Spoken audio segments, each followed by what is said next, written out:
Juste une petite précision que je voulais vous rapporter. Donc, je m'étais trompé enfin, le Margaliot Hayam auquel je pensais hier n'était pas celui que je vous avais ramené. Je m'en suis aperçu après vous l'avoir ramené. Et celui que je voulais vous rapporter, c'était. Donc, il rapporte que ce qui avait été dit un peu plus haut, là, Choser ou Melamed Rova, qu'au moment du Gmardin, d'après Rav, le juge, qui dans un premier temps était donc dans le sens de l'innocence, etc., au moment final, décisif, où il s'agit de trancher, il peut donc finalement changer son fusil d'épaule et condamner. Il ramène une autre girsa, une autre version qui dit Aval bishat gmardin choser lechova. Il ne dit pas choser ou melamed chova. Il ne dit pas qu'il revient et il va littéralement enseigner quelque chose de négatif, c'est-à-dire il va développer, argumenter la thèse qui irait dans le sens de la condamnation. Il y a une autre version qui dit non, choser lechova, il condamne. Il n'y a pas de développement. Pourquoi? Parce qu'on ne veut pas justement que le développement qui serait apporté risque d'influencer les autres dayanim et que d'autres abondent dans son sens. Donc c'est simplement, non, finalement, je reviens de ma position et je condamne. Je me range du côté de ceux qui condamnent, mais sans développer, argumenter, expliquer, etc. Voilà, c'est juste une différence de version que je voulais vous rapporter qui est intéressante. Continuons, on est à la 4e ligne des grandes lignes. Tashma. Donc viens, écoute. Shne sofri adayanin omdin lifnehen echad min hayamin vechad min hasmol. Shne sofri adayanin, les deux scribes des dayanim, donc les huissiers, ceux qui faisaient office d'huissier, qui allaient rédiger les arguments des uns et des autres. Greffier, pardon, pas huissier, greffier, excuse-moi, tu as raison. Omdim lifnehen se tenaient devant eux, devant les juges. Echad min hayamin vechad min hasmol, un à droite, un à gauche. Vous vous rappelez qu'ils étaient lissiégés en demi-cercle, les dayanim. Vekodvin divrei amezakin, et ils écrivent. Donc là, cette braïta qu'on rapporte, c'est une nouvelle tentative de contrer l'opinion de Rav. C'est encore une tentative pour essayer de montrer que non, on ne peut pas revenir de l'opinion qui innocentait et on est tenu de la maintenir jusqu'au bout, même au moment du Gmardin, contrairement à ce que Rav disait. Alors, donc, c'est une nouvelle tentative. Donc, ces deux greffiers qui se tenaient à droite et à gauche du tribunal et qui écrivaient d'ivrei à Mézakin les propos, les arguments de ceux qui innocentaient, d'ivrei à Mechaïvin et les propos de ceux qui condamnaient. Ça, c'est ce que dit, ce que dit la Braïta. Alors, l'Agmara veut déduire de là. Bish lama divrei à Mechaïvin, ça va bien les propos de ceux qui accusent. Je comprends l'intérêt d'écrire la teneur des propos de ceux qui accusent et de ne pas nous contenter de répertorier simplement un tel accuse et un tel accuse. Mais il faut mettre la teneur, l'argument de chacun d'entre ceux qui accusent. Pourquoi est-ce que ça se comprend bien? Parce que les mahar, le lendemain, puisque vous vous souvenez, quand on va dans le sens de l'accusation, on ne peut pas trancher le jour même, il faut laisser la nuit passer. Donc les mahar, le lendemain, chazutama harina, il voit une autre raison, c'est-à-dire, il est possible que le lendemain, d'entre ceux qui accusent, la raison pour laquelle ils accusent, ne serait-ce que l'un d'entre eux, elle est différente de la raison de la veille. Alors dans ce cas-là, Ubaou lemibad alanat din, il y a à nouveau besoin de laisser passer la nuit, parce que la raison pour laquelle tu accuses n'est pas la même que celle de la veille, et donc on n'accuse pas suite à une raison de condamnation le jour même sans laisser la nuit passer. D'accord? Quoi? Du moment que tu condamnes. Hein. Eh ben non, justement, c'est ça tout le truc. Du moment que tu condamnes pas. Du moment que tu condamnes, il faut savoir quelle est la raison pour laquelle tu condamnes. Parce que chacun non, mais regarde, un truc très simple. Donner son avis. Bien sûr. Son explication. Exactement. Pourquoi? Parce que. Pour pas qu'il ait la même explication. Non.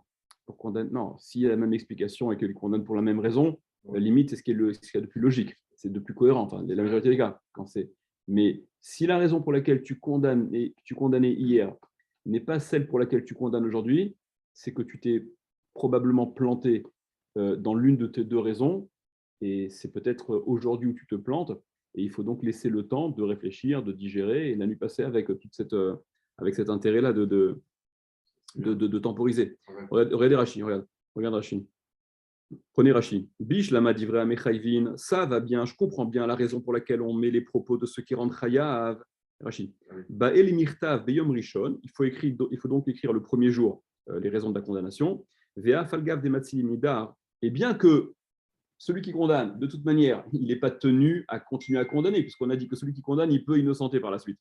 Donc, bien qu'il peut revenir sur ses propos, Debaïnan Leda, il y a quand même besoin que l'on sache les mahar le lendemain, à Teramim, les raisons. Quelles sont les raisons qui le faisaient condamner la veille et qui le font condamner aujourd'hui? Mishum, parce que Deyadarbe, s'il revient, s'il y a un qui change d'avis, Chad Minayu, l'un d'entre eux, Mita Amakama, de la première raison, qui était une raison de condamnation, encore une fois, ou Mechayev les mahar, et que le lendemain, il l'accuse toujours. Mais comme tu dis, il accuse, qu'est-ce que ça change qu'il accuse? Ça change tout. Pourquoi il l'accuse? Mita Amacharina pour une autre raison. Alors, Bael et Midar ou Mive Alanat Din, il faut attendre à nouveau que la nuit passe. Betahama Batra, par rapport à cette dernière raison qui a été avancée, ou là, Yarzorbo Alayla, peut-être qu'il va aussi revenir de cette opinion-là durant la nuit, de la même façon que finalement il change d'opinion aujourd'hui par rapport à la veille. Eh bien, cette opinion d'aujourd'hui, en attendant la nuit, le lendemain, elle est aussi susceptible de plus être aussi évidente à ses yeux qu'elle ne l'est le jour même. Voilà, donc ça, c'est ce que Rashi explique. Revenez à la Gemara. Et là, Divra Mezakin, mais les propos de ceux qui innocentent. Pourquoi est-il nécessaire d'écrire la raison de ceux qui innocentent? Maïta'ama, quelle est la raison? Dit la Gemara, Lav Mishum, n'est-ce pas parce que des Irazutama Harina Lechova, que s'ils reviennent de leur position d'innocenté, des Irazu, s'ils voient Ta'ama Harina, une autre raison, Lechova, pour donc condamner, aller dans le sens de la Chova, au désavantage de l'accusé, Lomeshgachinan Beu, n'est-ce pas que c'est pour, ça exprime le fait que on ne s'attache pas, on ne fait pas attention à leur changement d'avis quand il est dans ce sens-là, quand il passe de l'innocence à l'accusation. Rashi explique. Et là, Divra Mezakin, mais les propos de ceux qui innocentent.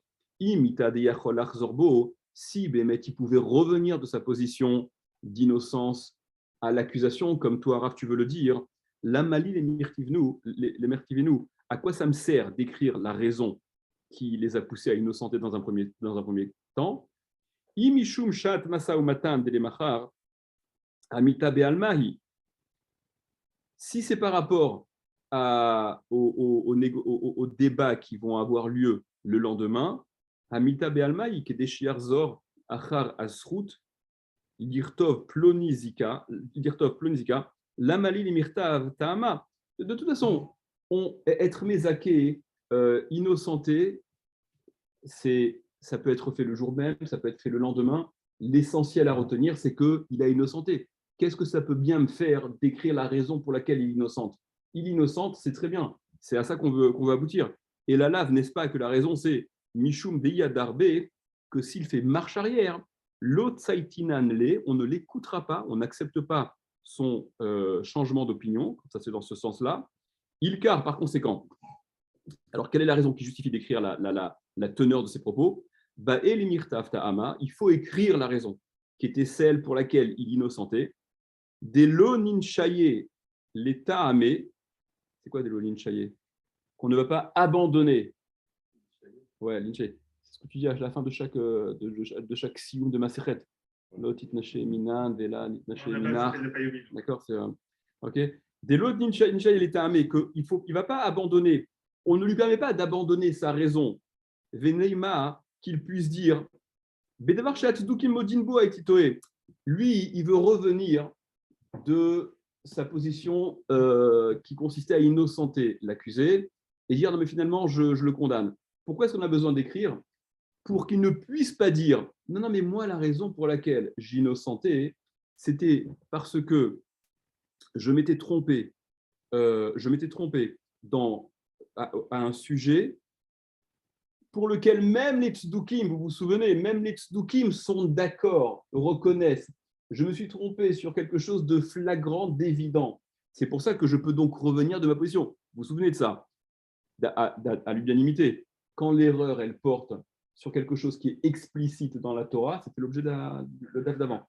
D'accord. Quand l'erreur, elle porte sur quelque chose d'explicite dans la Torah, que même les tzdukim acceptent, reconnaissent, donc là, évidemment qu'on peut revenir. Évidemment il faut revenir. On n'est pas, on fait pas une politique de l'autruche à ce point d'ignorer, de faire abstraction de ce qui est évident. Donc dans ce cas-là, évidemment, les coulées Alma, d'après tout le monde, ils pouvaient revenir. Pour que ce juge-là, qui voudrait revenir de sa position et condamné après avoir innocenté, ne puisse pas dire non, non, mais moi, la raison pour laquelle j'avais innocenté, c'était une erreur qui portait sur un truc que même les tzdukim sont d'accord. Eh bien, on écrit la raison de quels étaient ses arguments quand il innocentait pour bien s'apercevoir que non, non, non, la raison pour laquelle tu innocentais, ce n'est pas une erreur qui est à ce point évidente, puisque même les tzdukim sont d'accord avec. D'accord. Donc, voilà quelle est la démarche de la Gemara par rapport à cet enseignement pour contrer l'opinion de Rav. D'accord. C'est ce que la Gemara veut dire. C'est un peu, il y a, entre parenthèses, ce qui me dérange un peu dans cette démarche-là, ça veut dire que on considérerait que le Dayan, il n'est pas super honnête, parce que si ce n'est que c'était écrit et qu'on pouvait donc contrôler, ça lui laisserait une issue de secours pour dire non, non, mais la raison pour laquelle j'ai innocenté, c'est un truc complètement absurde. Voilà, non, c'est pas vrai. Hein. C'est quoi? C'est qu'on a peur qu'ils disent, on a peur qu'ils mentent et qu'ils disent la raison pour laquelle j'innocentais, c'est une erreur flagrante. C'est pour ça qu'il y a besoin d'écrire pour qu'ils ne puissent pas le dire. Ah, si ce n'était pas écrit, on craint qu'ils agissent de la sorte pour condamner. Bon, peut-être que la conviction de la condamnation elle est à ce point total que tous les moyens sont bons. Ok, bon, quoi qu'il en soit, revenons à la Gemara. Donc la Gemara rejette cette démonstration-là. Et la Gemara dit l'eau, non. Donc, vous avez. La Gemara dit l'eau, non, pas du tout, absolument pas. Ce n'est pas une preuve. La raison pour laquelle l'argumentation de celui qui innocentait dans un premier temps, elle doit être mise par écrit, c'est Kede Shelo Yomru Shnaim Ta'am Echad Mishne Mikraot. C'est ce dont on a parlé un peu oralement hier, pour que ne disent pas que deux dayanim, deux juges, ne disent pas Ta'am Echad, une même raison, Mishne Mikraot, de deux versets de deux sources différentes. Kedebae Mine Rabbi Assi Rabbi Yochanan, comme ce qu'il a demandé Rabbi Assi à Rabbi Yochanan. Il a posé la question Amrush Naim Ta'am Echad Mishne Mikraot Mahu. Si deux dayanim ont dit Ta'am Echad, une même raison, une même logique, une même chose, Mishne Mikraot, mais en prenant deux sources différentes. Mahu, qu'en est-il? Est-ce qu'on va comptabiliser chacun de ces deux dayanim comme deux, arithmétiquement, ils vont être comptés, ils sont deux, donc on compte deux en plus dans le sens d'un côté de la balance. Amar le, il lui a répondu Rabbi Hanan, En monin lahen ela echad. On ne les compte que comme une seule et même voix. Minan, donc ça veut dire quoi? Ça veut dire que, ce qu'on avait expliqué, si les deux disent la même raison, la même chose, mais en prenant deux sources différentes, c'est que fatalement l'un des deux s'est trompé. Okay? Parce qu'on considère que ça ne serait pas très fortiche, comme on l'a dit hier, côté Torah, d'avoir besoin de se répéter pour dire la même chose. C'est le contraire qu'on prête à la Torah. C'est ce qu'on va voir immédiatement. Donc, on ne compte que l'une des voix, on ne retient que l'un d'entre les deux, enfin, comme s'il n'était qu'un. Mina Nemile, d'où ça sort? Amar Abaye, il a dit Abaye. Pourquoi est-ce qu'on agit comme ça? Des Amar, parce qu'il a dit le verset, c'est un verset dans Télim. Achat diber Elohim, shtaimzu shamati, qui ose l'Elohim. Alors, une, il a parlé Elohim, Hachem, Shtaim zo shamati, et j'ai entendu deux. C'est-à-dire que d'une parole de Dieu, tu entends plusieurs choses. Tu entends deux choses. Qui osent l'Elohim, parce que la puissance est à Dieu. C'est une forme de. C'est l'expression d'une force que de pouvoir. Exprimé avec un seul. Voilà. C'est une seule chose, deux avis. Voilà. C'est dans ce sens. C'est plus glorieux que dans le sens inverse. En disant une chose, que ça puisse comprendre et être interprété de différentes façons, c'est plus glorieux que dire et répéter des choses différentes pour arriver finalement au même résultat. Donc c'est ce qu'explique, c'est ce que dit cet enseignement-là. Mikra echad yotse le kamata amim. Un verset sort pour plusieurs raisons. D'un verset, on peut apprendre différentes choses. Ve'en ta'am echad yotse mikama mikraot. Mais il n'y a pas une même chose, une raison qui sort, qui provient mikama mikraot de différents versets. Continuons un autre enseignement qui va dans le même sens. Débé Rabbi Ishmael, au Beth Midrash de Rabbi Ishmael, ils enseignaient Tana, c'est un autre pasouk que vous connaissez aussi, Uchepati Shefot Setz Sela, comme le marteau qui explose le rocher. Ma patiche ze mitralek les kaman itzotzot, de la même façon que ce patiche-là, il se divise en plusieurs étincelles. Alors en fait, ça fait référence, je crois, au rocher la roche qui va s'éclater en plusieurs morceaux de petites pierres, de cailloux. Quoique la formulation est un peu étrange, parce que patiche ze mitralek, ce patiche-là, mitralek, c'est itpael, c'est la forme pronominale, comme si c'est le marteau qui se subdivisait. Bon, vous avez compris l'idée, en tout cas. L'idée, c'est que le coup de marteau, voilà, il va faire jaillir une multitude d'étincelles ou de morceaux de roche, je ne sais pas vraiment. Af mikra echad, ainsi en est-il d'un même verset. Yotse les kamata amim, un même verset, il sort pour plusieurs, et il y a plusieurs raisons qui peuvent provenir de ce même verset. Voyons Rashi 2 secondes. Rashi, ta'am echad mishne mikraot, donc une même raison de deux versets. Mefaresh les kamat. On va expliquer, Rashi dit, où on peut voir ce genre de situation-là, qu'une même raison serait rapportée de deux versets de deux sources différentes. Voilà, on verra plus loin. Alors, en monin elaecha, donc on ne compte qu'un seul. Bon, non, on revient avec moi. On a plus ou moins dit les Rashi vraiment. Voilà, maintenant c'est ce que la Gemara demande. La Gemara demande Echidame ta'am echad mishne mikraot. Echidame, comment ça ressemble? Quel est le cas? Quel est le contexte? Où voit-on ta'am echad d'une même raison, mishne mikraot, de deux versets différents? Où est-ce qu'on voit ça? Bon, là c'est un petit peu technique, donc laissez-vous faire. C'est pas douloureux, c'est un peu technique, mais c'est pas. Amar Ravzvi, il a dit Ravzvi, il est Kedetnan, comme on a enseigné une Mishnah dans Zvachim. Misbeach Mekadesh Etara Uilo. Il y a une Mishnah dans Zvachim qui dit que le Misbeach, l'autel, donc où les corbanotes étaient consumés, etc., ce Misbeach-là, il est Mekadesh, il sanctifie Etara Uilo, ce qui lui est adéquat, ce qui lui est, voilà, c'est-à-dire ce qui est Raoui. Ce qui en principe, comment? Il est destiné. Voilà, ce qui en principe est destiné à être consumé sur le misbéach, si à un moment donné ça a été frappé d'un psoul, ça a été invalidé à cause d'un problème de touma ou un problème qui invalide a priori la consommation, enfin ce korban-là sur le misbéach, de toute manière, si il a été porté sur le misbéach, eh bien, le misbéach l'a sanctifié et donc il n'en redescendra pas, malgré le fait qu'il ait été frappé d'un psoul avant d'être déposé sur le misbéach. Donc, c'est le Mishnah dans Zvachim. Misbéach, Mekadesh Tara Ulo, le misbéach, il est Mekadesh, ce qui lui est destiné en principe, mais qui, suite à un incident, n'aurait pas dû l'être finalement. Mais malgré le fait que ça a été, oui, frappé d'un psoul, ça a quand même été porté sur le misbéach par erreur ou parce que vous voulez, eh bien, maintenant que c'est dessus, comme la Mishnah le dit là-bas, ça va être amené ici, je crois, l'oyered, ça n'en descendra pas. Alors, Rabbi Yoshua dit, Kol haraouila ishim imala l'oyered. Voilà.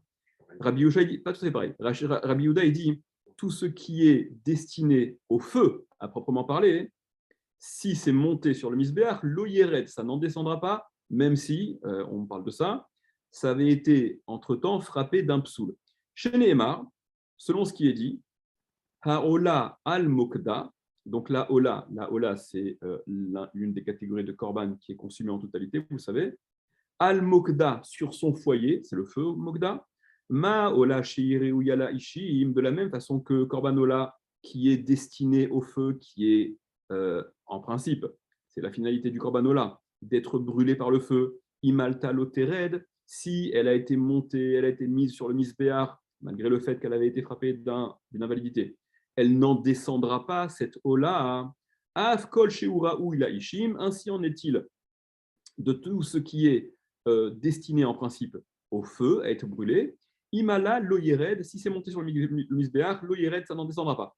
Rabban Gamiel Omer, Rabban Gamiel dit la même chose, mais en transitant par un autre, enfin en l'apprenant d'un autre terme, non pas par rapport à Mokda, donc Mokda c'est le foyer, c'est le feu, mais Rabban Gamiel le dit, Kol haraoui la misbéach, tout ce qui est donc destiné au misbéach, Imala loyered, si c'est monté, si ça a été monté, ça n'en descendra pas. Chez Nehemar, selon ce qui est dit, Hi aola al mokda al hamizbeach, c'est la Ola, donc la Ola, le Korban Ola, Al-Mokda sur son foyer, sur le feu, Al-Hamizbeach sur le Misbeach. Lui, il déduit ça du mot Misbeach. Maola Shiruya la Gabe Misbeach.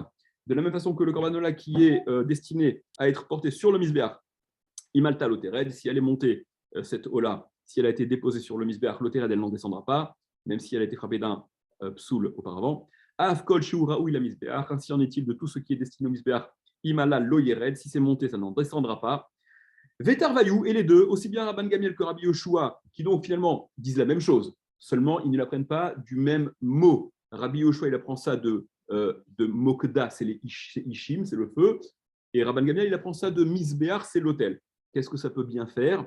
Alors déjà, l'Agma demande, Vetar Vayou, les deux, Maïka Marbou, ils apprennent quoi en plus? C'est quoi? Ah, ça vient t'apprendre que comme le Corbanola, ce qui est monté, ça n'en descendra pas. De quoi on parle? C'est ce que je vous dis depuis le début. Psoulines, ce sont les psoulines. Ce qui a été frappé d'un psoul avant d'être porté sur le misbéar, eh bien, c'est ce que vient t'apprendre c'est ce verset-là, chacun avec sa grille de lecture, que même si ça a été frappé d'un psoul, puisque c'était en principe destiné au misbéar, une fois que ça a été porté sur le misbéar, on ne le retirera pas sous prétexte que non, mais ça a été pas psoul entre-temps. Alors, Mar Maïtela mi Mokda, l'un l'apprend, il y a un maître qui l'apprend, qui l'apporte de Mokda, d'accord, le terme Mokda, le foyer, le feu, ou Mar Maïtela mi Misbeach, et l'autre l'apprend de Misbeach, du mot hôtel. Alors, voilà donc tentative d'exemple de. Non, au contraire, tentative d'exemple d'un même enseignement de deux sources différentes.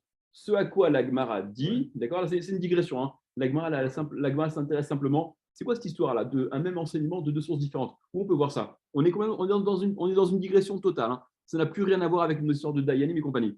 Mais l'Agmara, donc, c'est l'Agmara, vous connaissez, c'est l'habitude de l'Agmara que de faire ce genre de digression. Donc, voilà un exemple, propose l'Agmara, d'un enseignement identique qui proviendrait de deux sources différentes. Ce à quoi l'Agmara objecte, Veha, non, pas du tout, ce n'est pas le même enseignement.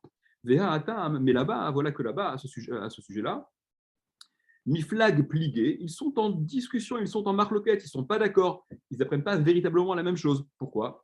Des katané sefa, parce qu'on a enseigné à la fin de cette Mishnah là-bas qui oppose Rabban Gamiel et Rabbi Yoshua. En ben divrei Rabban Gamiel et divrei Rabbi Yoshua. Il n'y a donc de différence entre Rabban Gamiel et Rabbi Yoshua. Donc il n'y a de différence que, c'est qu'il y a donc oui une différence. Et là, Hadam ve'anesachim. Le dam, le sang, l'aspersion du sang, ve'anesachim, les différentes libations, chez Rabban Gamiel Omer, lo yirdu, que Rabban Gamiel, lui, qui apprend que ce qui est apte au misbéach, même si ça a été frappé d'invalidité, n'en sera pas retiré si ça a été déposé. Donc, le sang et les nesachim, le sang et les libations, qui sont destinés au misbéach, mais pas au feu, parce que vous savez très bien, le sang et les libations, ça s'est coulé, il y avait une espèce comment dire, pas de gouttière, mais il y avait un passage dans le misbéach et c'était écoulé, etc. C'était pas destiné à être brûlé. D'ailleurs, les liquides sont, les liquides sont difficilement, enfin, ouais, pas ceux-là en tout cas. Chez Rabban, donc Rabban Gamiel, il dit à ce sujet, voilà une des différences. Rabban Gamiel donc disait à ce sujet-là que, au sujet du sang et des Nessachim, que l'Oyerdou qui ne descendront pas du Misbéach. Et Rabbi Yoshua, mais Rabbi Yoshua lui dit, Yerdou, ils descendront puisqu'ils ne sont pas destinés au Ishim, au feu. Donc, on a bien deux versets, deux enseignements. Donc voilà, donc les enseignements ne sont pas, voilà, il ne s'agit pas du même enseignement, il s'agit bien de deux enseignements différents, contrairement à ce qu'on a